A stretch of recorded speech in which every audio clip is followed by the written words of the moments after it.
So, okay. So we discuss about we discuss about the vibration, oscillation, degree of freedom, types of vibration, basic elementary parts of a vibrating system, and the procedure for vibration analysis. Then discrete and continuous system.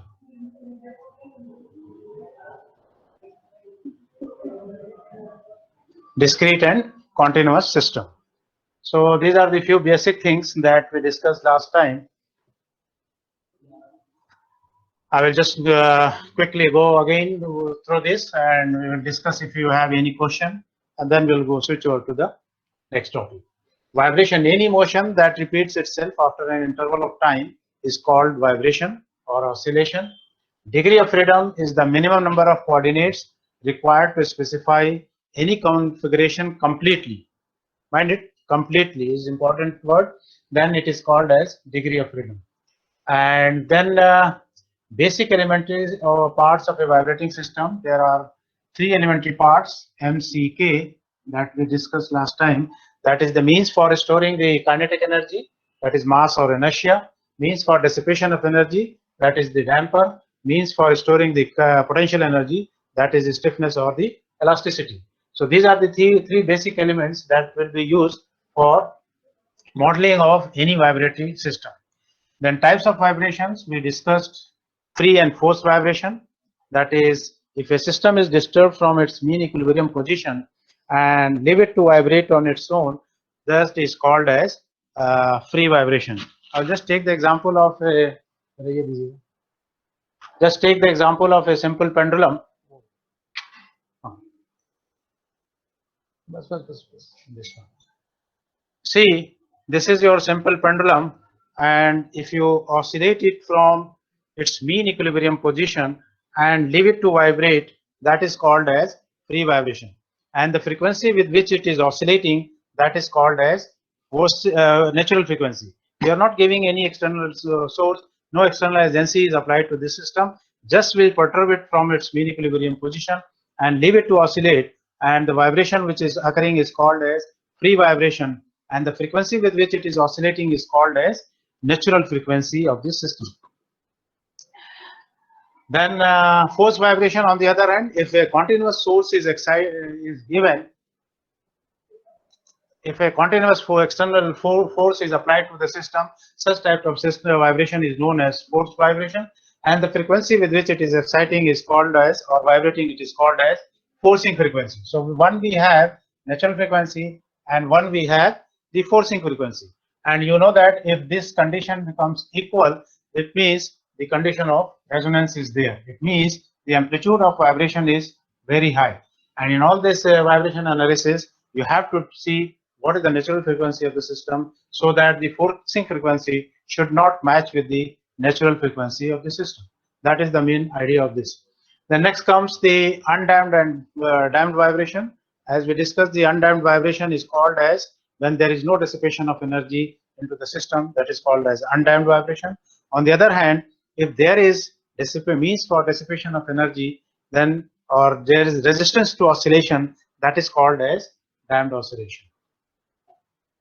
Then linear and non-linear we discussed. Linear and non-linear vibration.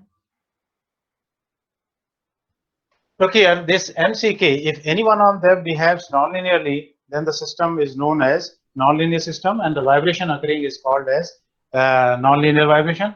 As long as all of them behave linearly, it is called as linear vibration. And the principle of superposition holds good over here. It means if x1 is the response for due to f1, and x2 is the response due to excitation f2, then x1 plus x2 will be the response due to f1 plus f2. That is the principle of superposition, and that will hold good here in case of linear vibration. And solution for linear vibration is well established, whereas for non-linear vibration, you have to find out the solution for each and every problem separately. Then comes deterministic and random vibration. Deterministic and random vibration is the one if the level of excitation at any time t is well known means, suppose this is the level of type of excitation. It means here at each and every point we can know what is the level of excitation. So if such type of excitation is there, it is known as deterministic vibration. On the other hand, if you have something, the excitation something like this, then we don't know the level of excitation at any time t equals to t1, then such type of vibration is known as random vibration. And in case of random vibration, generally we do the analysis in frequency domain, where we find the FFT and all those things. Whereas in time domain, the deterministic vibration is can be done in time domain also. It can be done in frequency domain also, but it can be done in time domain also. Then we discussed what are the procedure for vibration analysis. So we discussed 4 steps.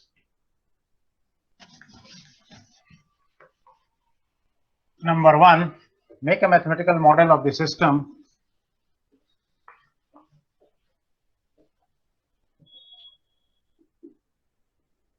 First step for vibration analysis of any problem, make a mathematical model. Then write down the equation of motion using principle of dynamics. Draw the free body diagram and write the equation of motion. Then solution of the equation of motion. And lastly, the interpretation of the result. So first of all, you make a mathematical model of the system for which vibration analysis is required.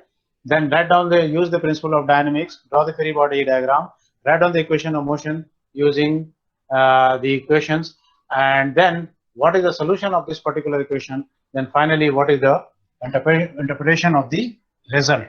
Result means whatever response, whatever damping, velocity, whatever acceleration you are getting, whether those are within the acceptable limit or not.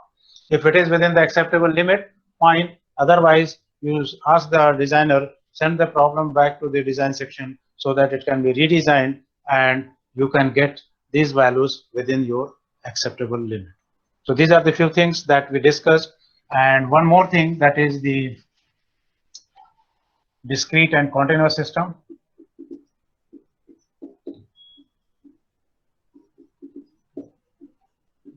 Now, if it is a lumped parameter system, it means if the system is having finite degrees of freedom, it will be called as discrete system. Whereas if it is a continuous system, it means it will have infinite degrees of freedom, and such system is called as continuous system. And as I told you, degree of freedom, we define the minimum number of coordinates required to specify the configuration. It means, so degree of freedom we define as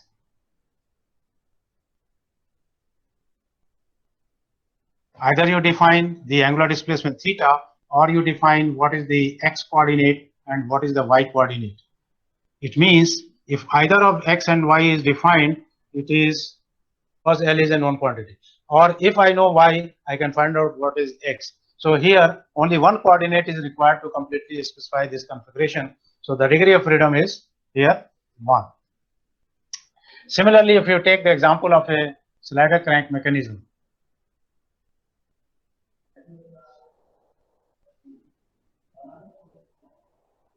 here, if you define the angular displacement of the crank, it means the complete motion of the slider crank mechanism is defined. So degree of freedom here also is 1. And as I told you, what is the use of knowing the degree of freedom is that if you know the degree of freedom, you can straightforward say that this particular system will have that many number of natural frequencies. Please note it down. This is very important. Knowing just you know the degree of freedom doesn't mean any value. It means that if you know the degree of freedom, it means you know the how many natural frequencies that system is having. If it is 1, it will have only 1 natural frequency. If the degree of freedom is 2, it will have 2 natural frequencies. If the degree of freedom is 3, it means it will have 3 natural frequencies. If the degree of freedom is infinite, it means it will have infinite natural frequencies. And in all this case, you have to find out the degree of freedom just to know how many natural frequency this particular system has. So any question over here? This we all discussed last week. Now, if you have any question, please ask or write it down. I can see here, this is the spring having stiffness K. Now, we attach a mass, it will get elongated to some extent. Suppose this elongation from its mean equilibrium position is delta static. The stiffness is K. Now, we will perturb it from its mean equilibrium position, say by an amount x.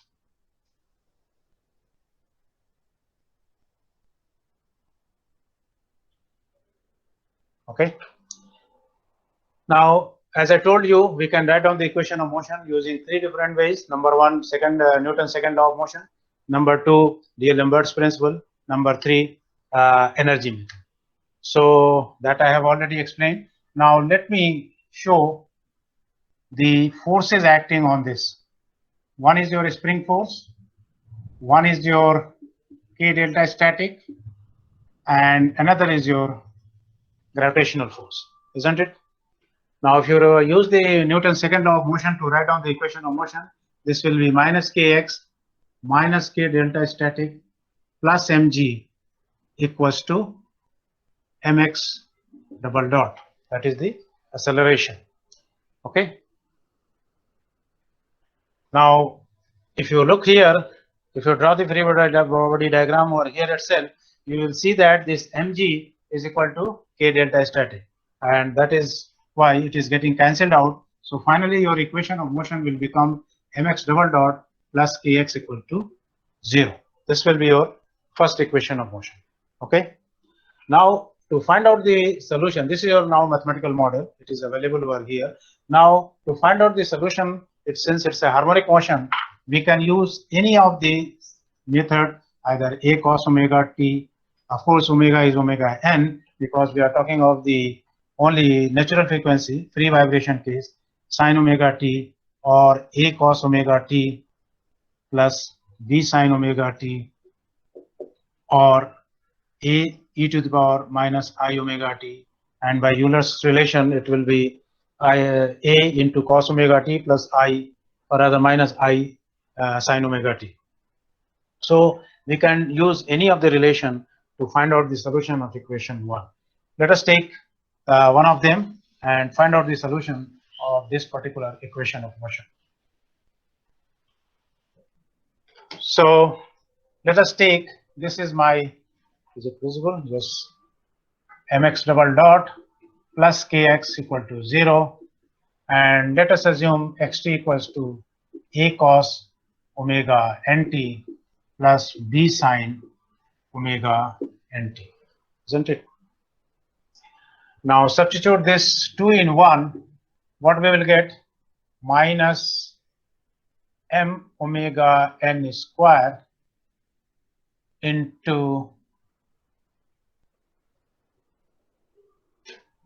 a cos omega nt plus b sin omega nt, isn't it?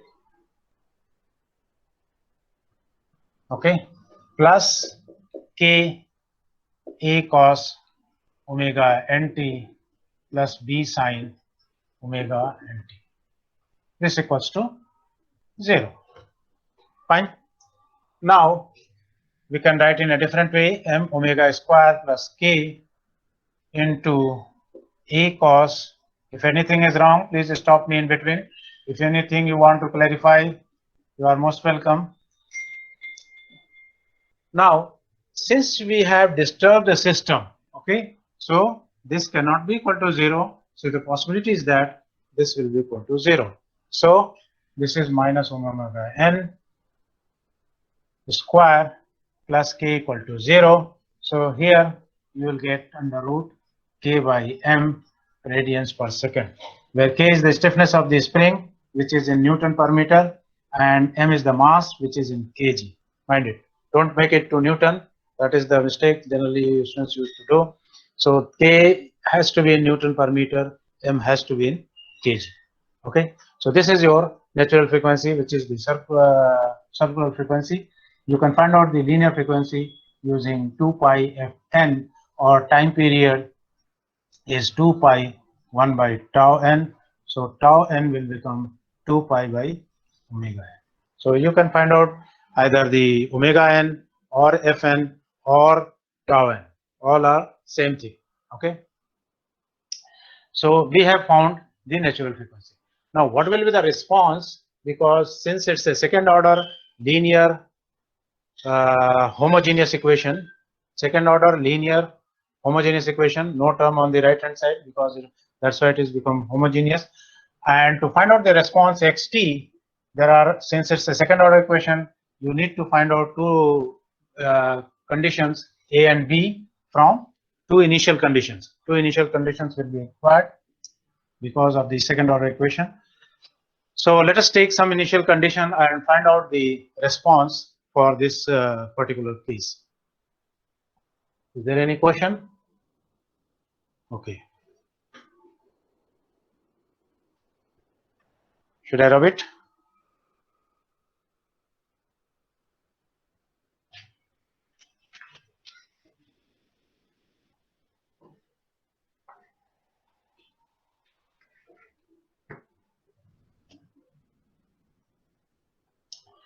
Now, let us take the initial condition as x at time t equal to 0 as x naught, and x dot at time t equal to 0, say v naught. Okay.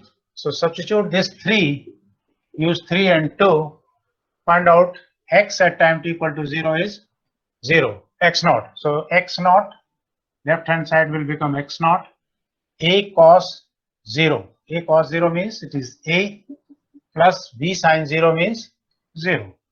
So a will become x naught. Now to use the second initial condition, we need the first derivative of this equation. Let's see what is the derivative.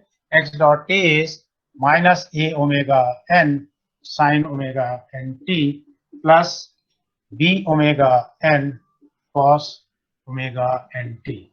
Now substitute this initial condition at time t equal to 0, x dot t is v naught, and this is sine term, so this will become 0. T equal to sine of 0 is 0, plus b omega n, cos over 0 is 1. So this will give you b equals to v naught by omega n. Now you substitute back this a and b in this equation, that will be your response, that is xt equal to a, that is x naught cos omega nt, plus b, that is v naught by omega n, into sine omega nt. So this is your response, and this is your frequency.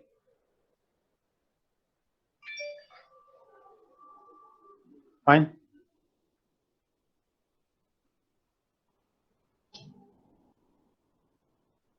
Okay. It's clear? Any doubt, any question in between? Any step which is not clear? Okay. So I'll go ahead.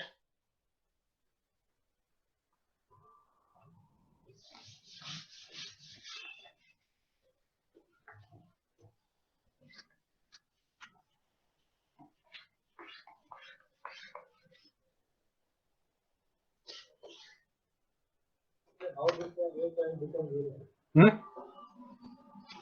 Okay. So how did the A term become 0? A term is not 0. A is x naught. Where I said A is 0. A is x naught, B is v naught by omega n. Because sine omega t, if you put sine 0, it will become 0.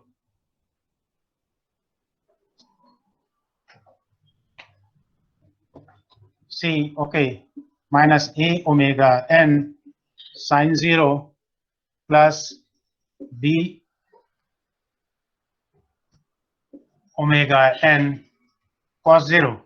So since sine 0 is 0, this whole term is 0, and cos 0 is 1, So you are left with V naught equals to B omega n. So B equals to V naught by omega n.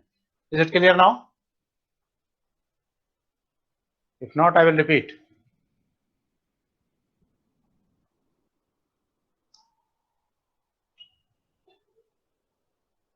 Is it clear now? Those. Oh, okay. Okay, fine. So I will go ahead. So this is that's why I used to tell students the follow it step by step. Otherwise, it will be difficult to understand. And if you understand here, you assume that your syllabus is ready and ready for exam also.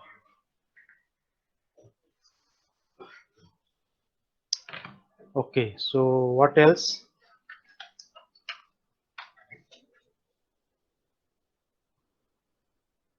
Okay. So we got xt equals to x naught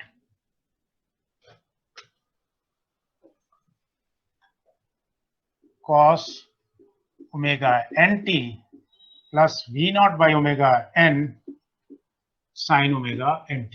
Fine.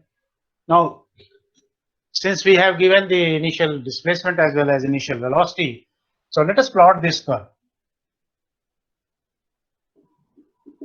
T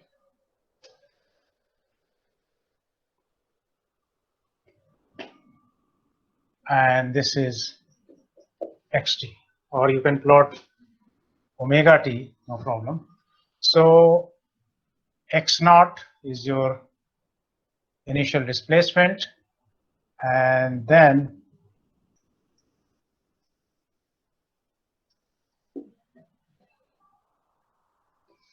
this tangent will be at this point will be your v naught, and this is x naught.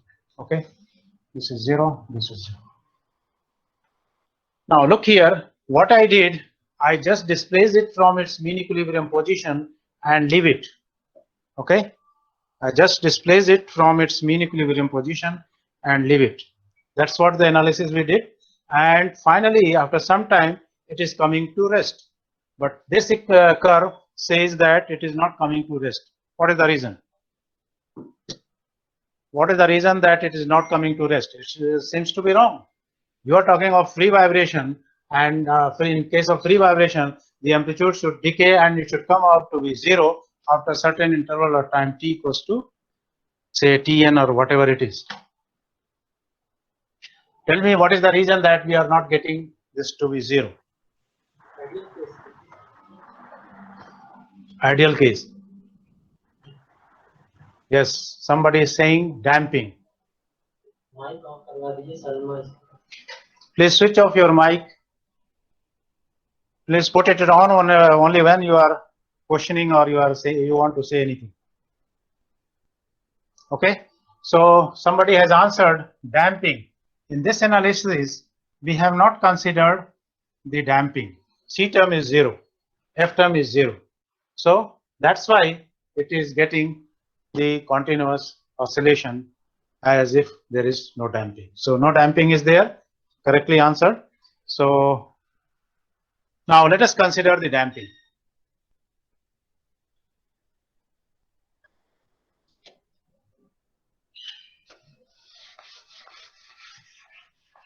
Any other question here? Any doubt, any question?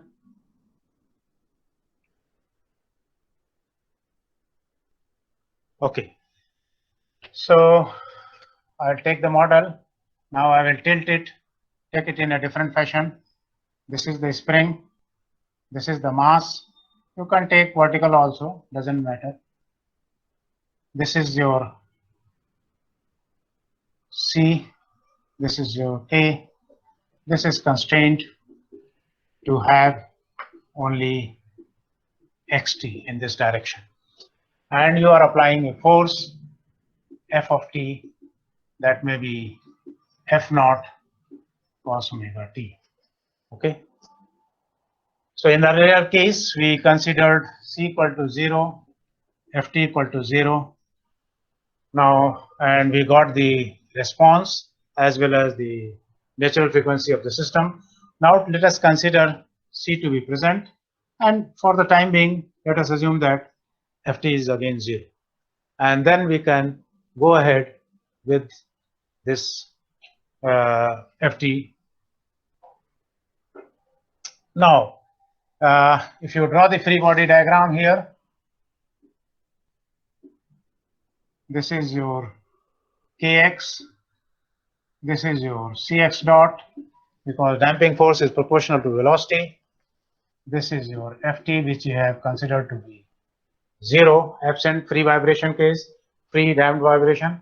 Now, if you write on the equation of motion, this will be minus Kx using second law of motion, Newton's second law, Cx dot plus F of t equals to mx double dot. Isn't it? It's clear? Now, since we are taking Ft to be 0, so this will become mx double dot plus Cx dot plus Kx equals to 0. I forget the equation number, so now I am starting a new differential equation with new equation number. So because I don't know how many numbers we have put before. Now this is my again second order linear homogeneous equation. Ft is absent, so it is homogeneous equation. Now let us assume the solution as St. Okay. Now substitute this solution in the equation of motion. You will get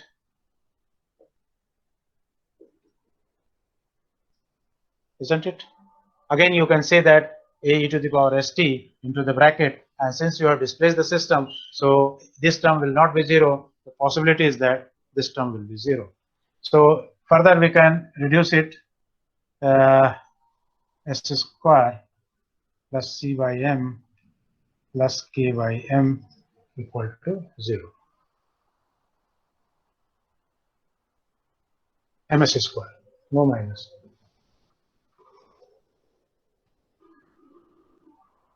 Correct? Now this is your second order. This is your quadratic equation. So it will have two roots, and the two roots will be given by 1 by 2 minus b plus minus under root b square minus 4 ac. I'll keep this 2 inside. So this will be minus 3 by 2m plus minus under root c by 2m whole square minus k by. Okay. Is it clear? I hope no doubt. Now,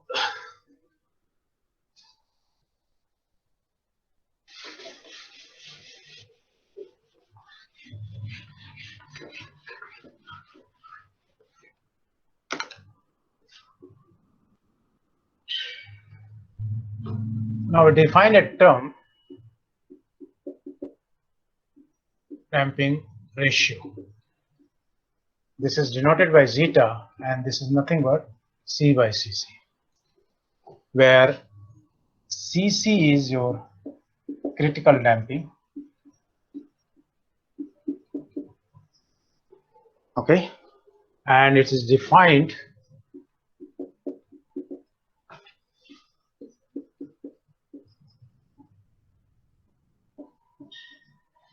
this term is called as discriminant. The term within the radical sign when they are discriminant spelling, just check it, discriminant.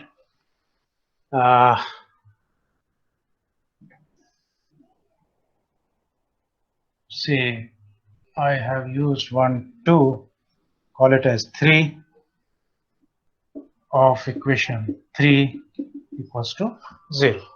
So we will make C by 2m minus k by m equal to 0, and C by 2m equals to, this was a square, so this will be under root k by m, or, and this C will now become Cc, so Cc equals to twice m omega n. Okay, k by m is your omega n, so this will become twice m omega n. Okay, now come back to this equation, that is equation number 3. 1, 2. I will use only limited space of this board so that it will be visible to you. Yes, this side is visible.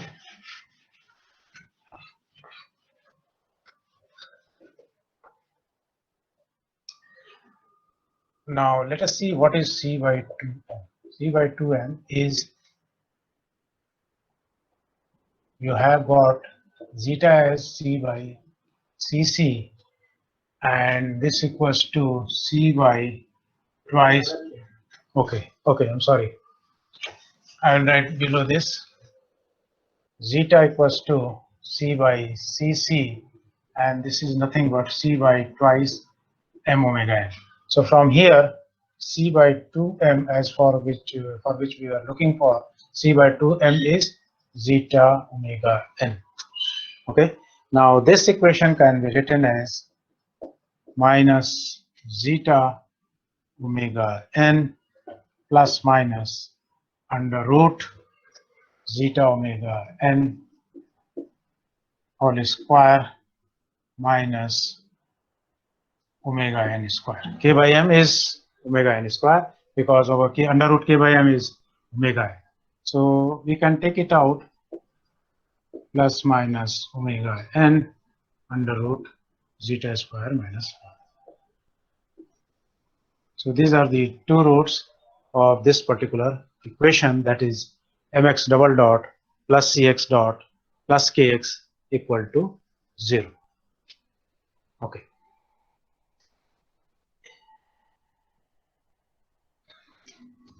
Now, since we are talking of the linear system, so principle of superposition will be there. So response will be sum of the response due to two roots. So xt will become a1 e to the power s1t plus a2 e to the power s2t, and a1 is, s1 is minus zeta omega n plus omega n zeta square minus 1 under root into t. Okay, omega nt you can take it out, no problem, plus a2 e to the power minus zeta omega n minus zeta square minus 1 omega n into t. Okay, so this will be, is it visible what I wrote there?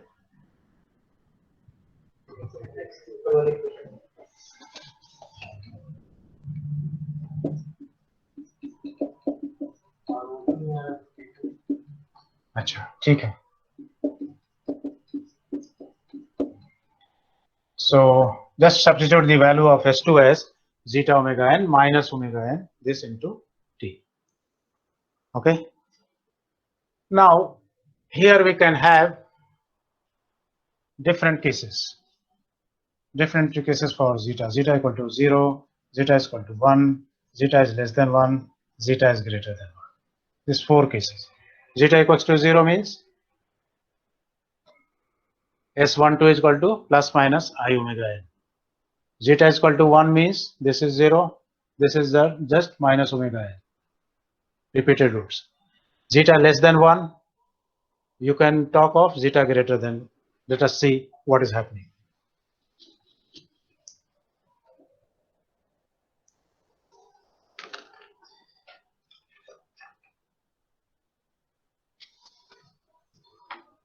I will directly write the expression because derivation will take time, and this is the part of your unit first, so your teacher will cover it. I have to just come to my own topic, post vibration, and for that I am writing all these steps. So for underdamped, for zeta less than 1, and by the way, this is the only case where the system is having oscillatory motion. The greater than 1, equal to 1, they are critically damped and they will come to rest. This is zeta equal to 1, this is zeta greater than 1. Okay. And if you plot for zeta equals to 1, you will get some oscillatory motion that will come to rest. Earlier it was not coming to rest because you haven't considered the damping. Now since you have considered the damping, it is coming to the rest, as you can see over here. So I'll just write down what is the case for zeta less than 1.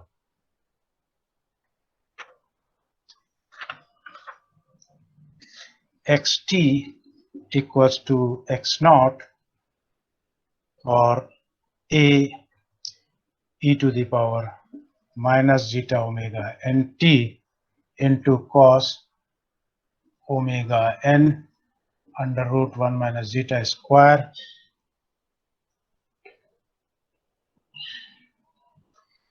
minus 5.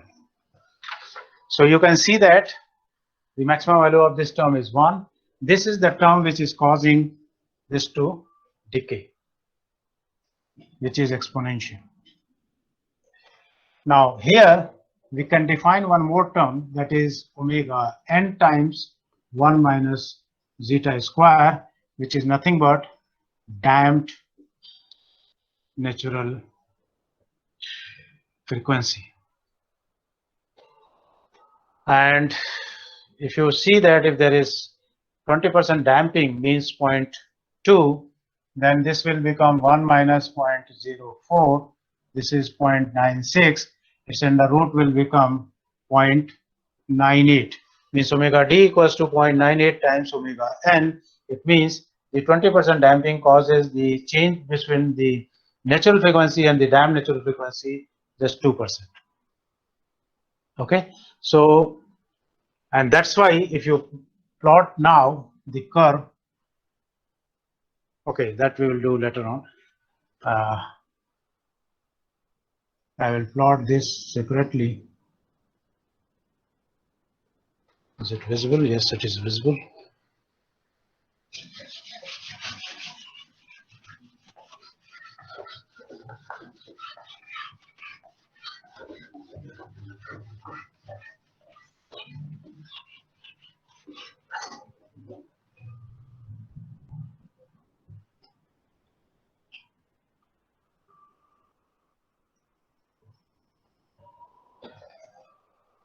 This is xt versus t for zeta less than 1.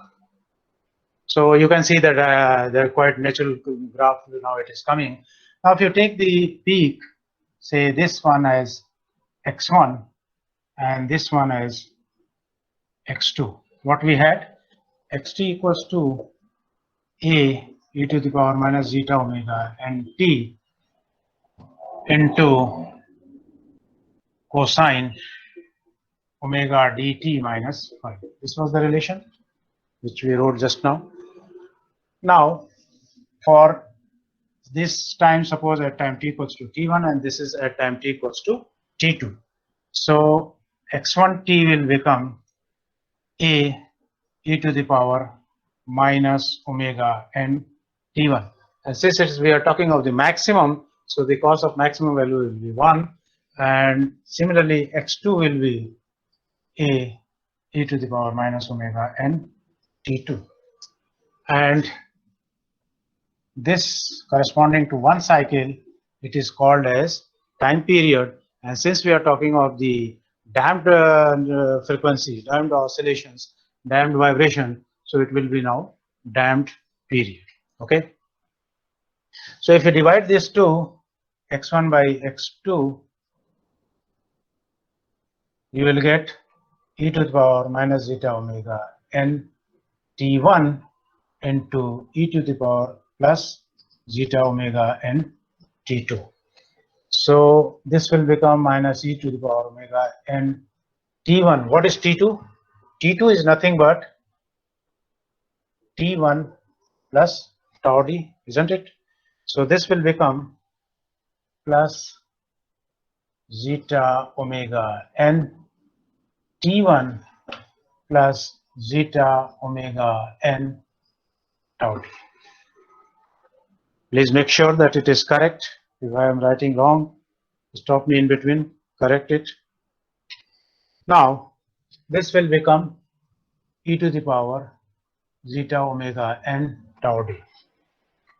Now, if I take the natural log on both sides, this will become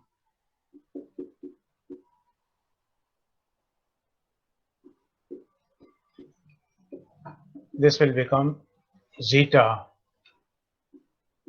omega n tau d, and this ratio is called as logarithmic decrement,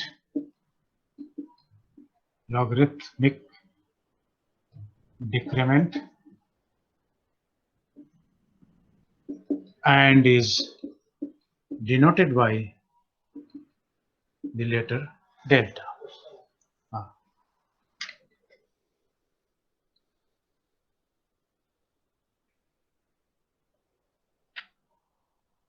Yes, correct. If damping is too much, then this will come to rest without oscillating. That is the case of zeta 1 and zeta greater than 1. Here I just plotted, if you notice, xt, this zeta 1 is this curve, and zeta equals greater than 1 is this curve. You are correct that if the damping is too large, the system will come to rest without oscillating. No oscillation is there, and this type of damping is used where you need, like in door closer. You don't want the door to oscillate for a long and then close it. It will close in a shortest period of time, and there we use either critical damping or over damping. And there's another example is the recoil mechanism of a gun, where you can load the next bullet in a shorter period of time. Otherwise, if you will take time, then we will shoot you before you load the next bullet. So there we have the critical damping, and just for the system should come to rest without oscillation in a shortest period of time. So correctly mentioned, if the damping is too large, the system will come to rest without oscillation. Any other question?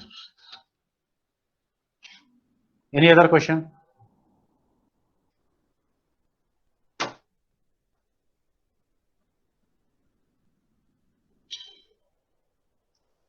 Okay, so I will come back to my topic.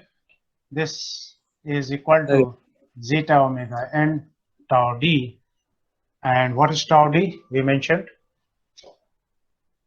tau d is 2 pi by omega d. This 2 pi by omega d, you know, zeta square. So this zeta omega n 2 pi by omega n under root 1 minus zeta square. Omega n will get cancelled. So this you will get under root 1 minus zeta square. Basically, this is, I will write one more word over here, that is ln x1 over x2. This is equal to delta. So the expression for this logarithmic decrement is given by this. If the damping is very low, so 1 of zeta square will be low and 1 minus zeta square will be too low, and this you can approximate it simply 2 pi psi. Is it clear? Any step which is not clear, tell me, or any question if you want to discuss.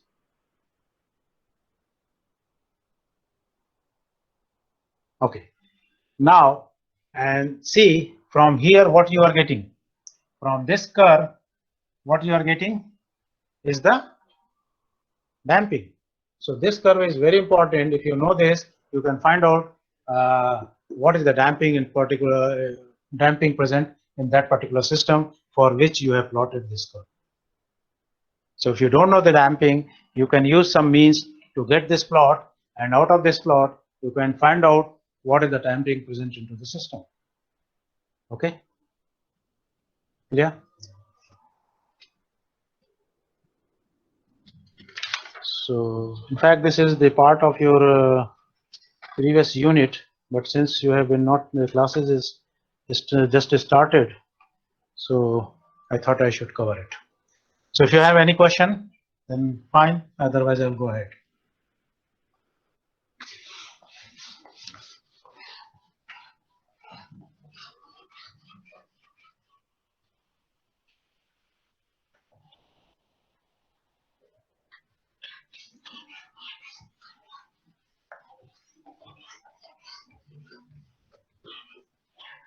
You better keep note it down and understand simultaneously so that it will be clear here itself. No need to go and revisit and try to waste time in understanding all these things. Okay, so I will come to force time. Don't keep silent.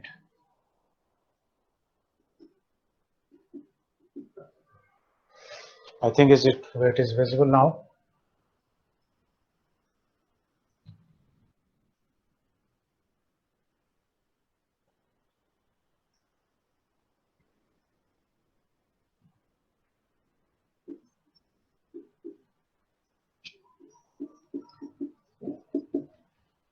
Okay, so this is the system which is being excited by a force Ft. This Ft can be of any type: harmonic, periodic, or transient,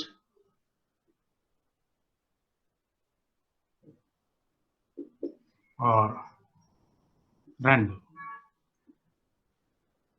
We'll take up harmonic and periodic also. These are not in your syllabus, but in case of transient, what happens, as the name says, this is applied for a very short period of time. Okay, and here you can use Laplace transform to find out the solution. In case of random, you can use in frequency domain and find out the FFT of all those things. Periodic, you know that you can transfer this periodic motion into sine and cosine terms using the Fourier series that you will be taught, that is A0 by 2 plus minus 1 to infinity an cos n omega t plus bn. I'm just checking whether I'm in the limit or not. Sine n omega t. Okay, so this periodic motion can be converted to these harmonics, sine and cosine, using Fourier series. So these are the four types of the excitation that can be given. We'll take up the harmonic only because rest is not in your course. If you will find some time, you can discuss. So now let me draw the free body diagram. Always draw the free body diagram. That will correct your relation. Otherwise, you may do some mistake in writing the equation of motion. Okay. So again, we will use the Newton's second law of motion, and our equation of motion will be minus kx minus cx dot plus f of t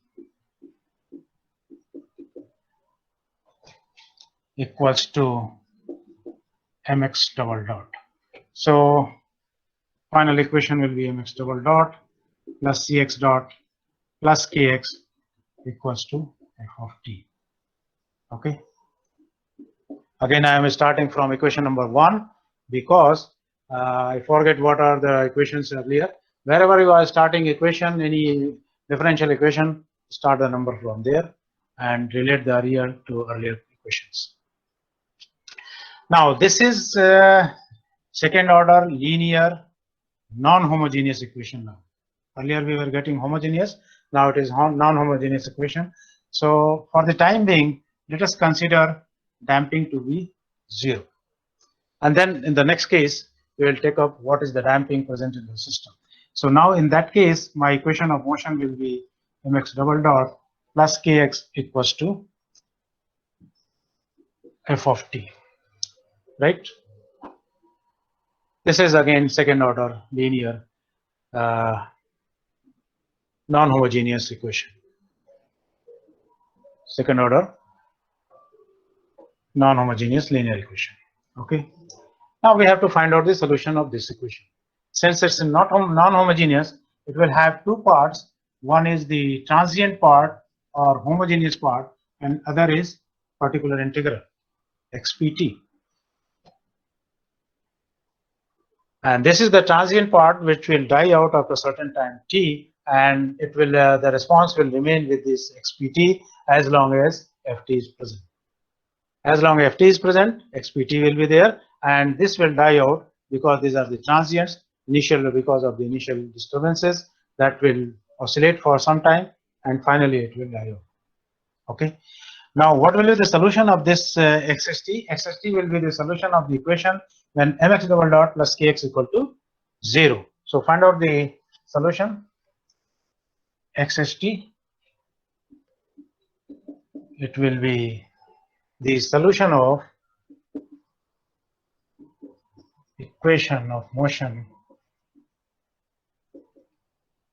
mx double dot plus kx equal to 0, and this we just now solved. So we can directly write down what is xst. This is equal to a sine omega nt because of the free vibration part, b sine omega nt, or a and b can be obtained from the initial conditions, second order equation. So if you take initial condition same as before, x at t equal to 0 as x naught, and x dot at t equal to 0 as say v naught, and solve as before you solved it, you'll get xst as x naught cos omega nt plus v as v naught by omega n sine omega nt. So this is your free vibration part or transient part. Now let us find out the solution of the particular integral, that is when ft is there. Any doubt in this? Any question?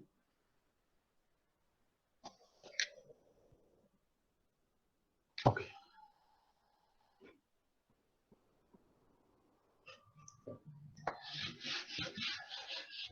So let us find out the particular integral.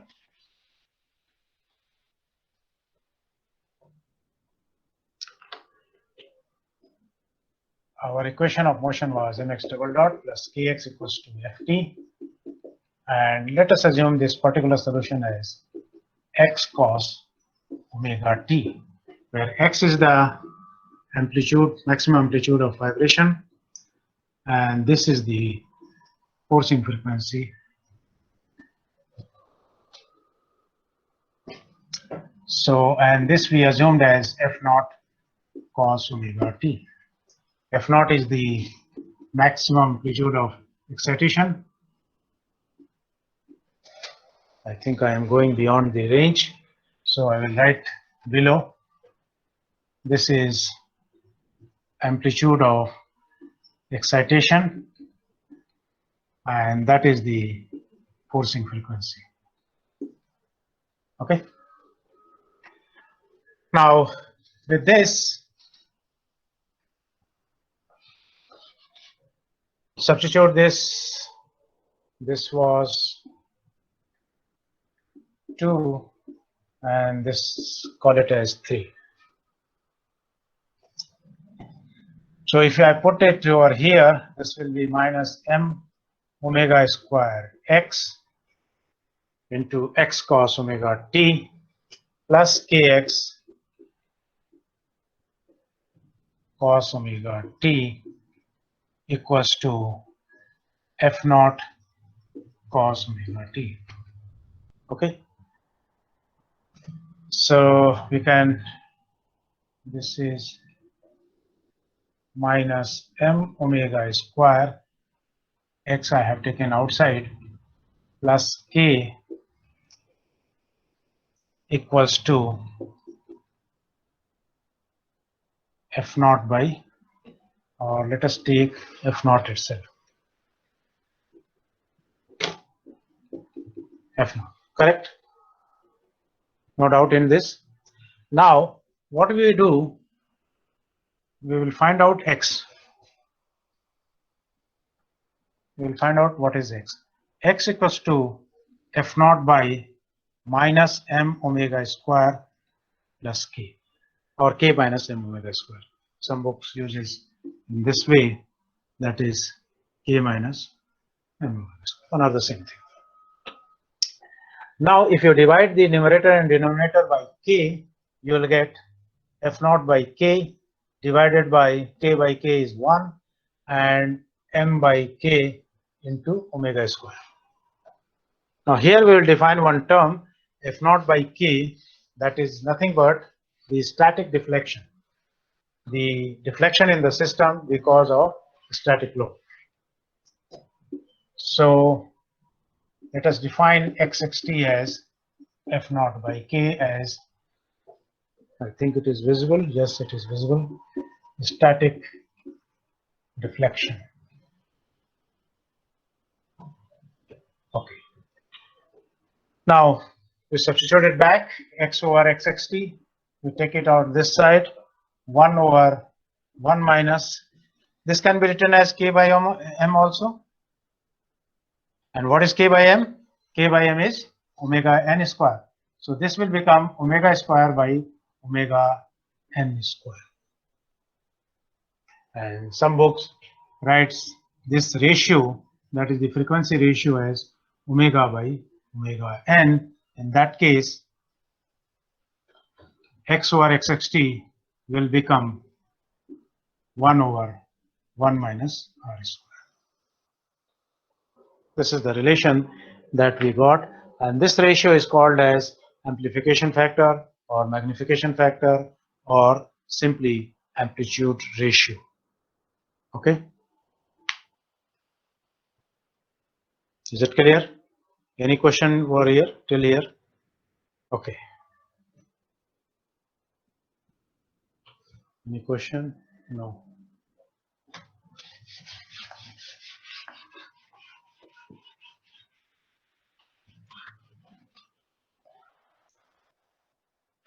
We have got two relations, xpt as x cos omega t and x over xst as 1 over 1 minus r square. R is omega by omega. Okay. So if you plot this equation,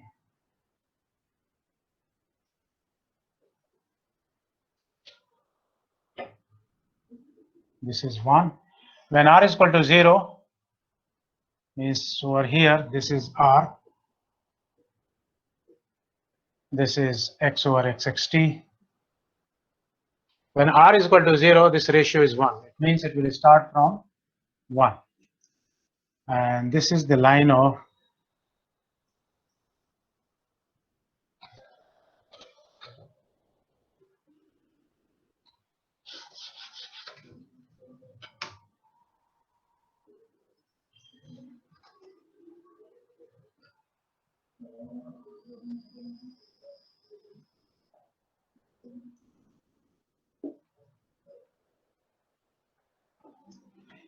so this curve can be divided into 3 categories: r between 0 to 1, r equals to 1, r greater than 1. And let us see what is happening in all these 3 cases. When r is lying between 0 to 1, 0 to 1 means your x is positive. Once x is positive, it means if you have the excitation, say this form, then my response will also be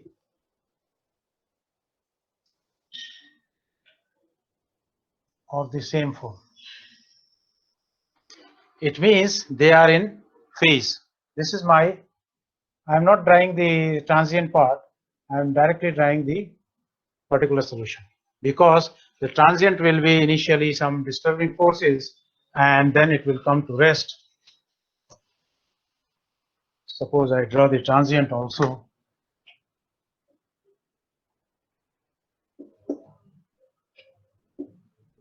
This is my XHT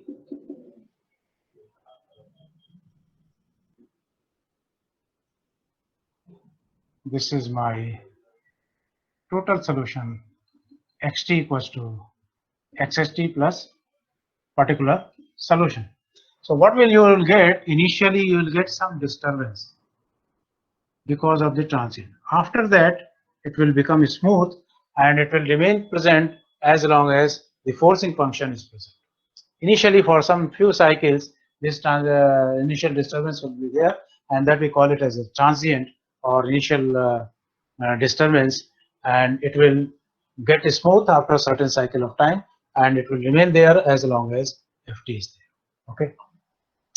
So the for the first case between r lying between 0 to 1 is the case is this one, means x is positive since r is greater than 1. So x is positive means response and the forcing function both are in phase. Now let us see when r is greater than 1. R is greater than 1 means x is negative, and once x is negative it means now it will start, it will have certain phase opposition. It will be xp will remain xp. The only thing that it will now start from phase opposition. Okay. So the phase difference between the two is shown over here. Xpt is starting in a negative direction and ft is your positive. Because of the fact now r is greater than 1, so this will become negative, x will become negative, and once x is negative, it will be shown like this. Okay. Now the next case is r equals to 1. This is the most important case because this is the region that you have to take care of, because the amplitude of vibration is high over here. 1 minus 1 means 0, means this amplitude is very high, and theoretically speaking it is infinity, and the system will fly out if you don't have any control over it. Infinite doesn't mean that it is really infinite. It will have certain damping, maybe air resistance or that. It will have very high value. The only thing is that it will have very high value, and you have to take care of this region, and that's why we want to know what is the natural frequency of this particular system, so that the forcing frequency should not coincide with this natural frequency in order to get maximum pressure. And you can notice over here, as long as the omega by omega n you are increasing. Omega n is a constant quantity. This is the system parameter. It means you are increasing omega. So you can see here from this plot, as you go higher value of omega, as long as you increase omega, the amplitude of vibration is almost 0. So this is your better zone to operate your machine. If this is the natural frequency range, avoid this and take this value to a very high, and that will give you the lowest amplitude of vibration. What else?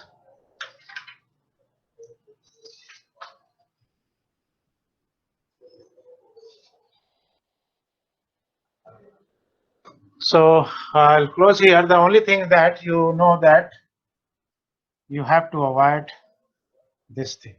It should not be equal to omega n. Find out what is the natural frequency of the system and don't allow to run that particular system at its natural frequency. Means forcing frequency should not match with the natural frequency. Either keep it below or preferably on a higher side. Okay. So I'll stop here. If you have any question, please, you are most welcome. Any question? Any part you want me to clarify or explain again? Okay, so if there is no question, I will stop here.